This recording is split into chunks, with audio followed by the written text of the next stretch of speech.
Ayan guys, isa lang talaga to guys. Yan. Isa lang siya guys kasi, para lang matikman ko guys. Yan. Yan. Yan. Yan. Alam nyo guys, may technique pala ako na, na gusto kong malaman nyo. Kapag pipili po kayo ng avocado, kunwari pipili po kayo ng avocado, piliin nyo po yung pahaba, wag yung pabilog. Alam nyo po kung bakit. Ang pabilog po guys is maliit lang po yung laman niya. Ang pahaba po kasi guys, yung buto niya, di ba nasa gitna lang, tulad dito. Nasa gitna lang siya guys, tapos doon sa dulo, puros laman na siya. Kasi nakatry na po talaga ako guys, kaya ang naiwan doon puros bilog. Ayaw ko ng bilog kasi nakatry na ako, maliit lang nakuha ko ngayon, o tingnan nyo. O di ba? Ang laki ng laman. Ganyan po guys, meron na po akong nakuha technique dito sa avocado guys, kasi tawag yan. Yan guys, tingnan nyo. Yan, di ba isang piraso lang to, pero lalagyan natin ng milk, syempre. Lagyan natin ng milk. Tapos, yan. Lagyan natin siya ng milk. Saan na ba yung milk ko? Wait lang guys, kukunin ko muna yung milk ha. So guys, dito na po pala, nilagyan ko na siya ng milk. Wag na natin lagyan ng asukal. Kasi, bawal po sa akin yung asukal guys. Kasi, nagpapababa nga ako ng sugar, tapos nakain ako ng asukal, diba?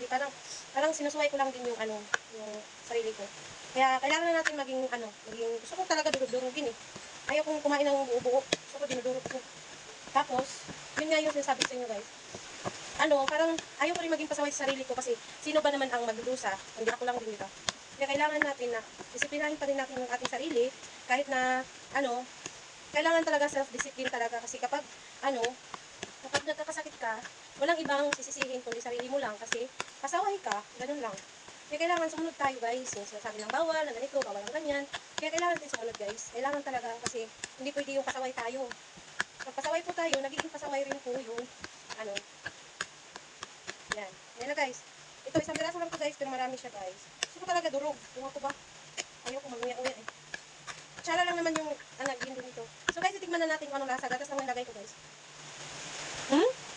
Matamis na. Hindi ko na nilalagyan na guys. Mas lalo akong, sinisipon size. Yummy.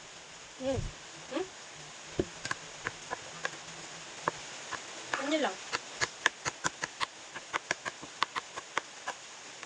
Yan.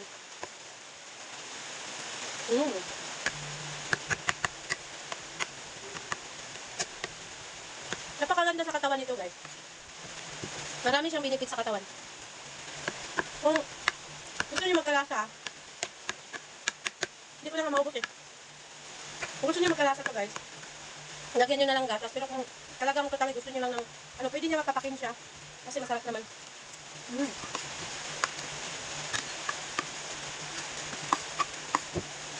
Salamat Lord. Okay lang sa akin. Baka ito na yung hapunan ko.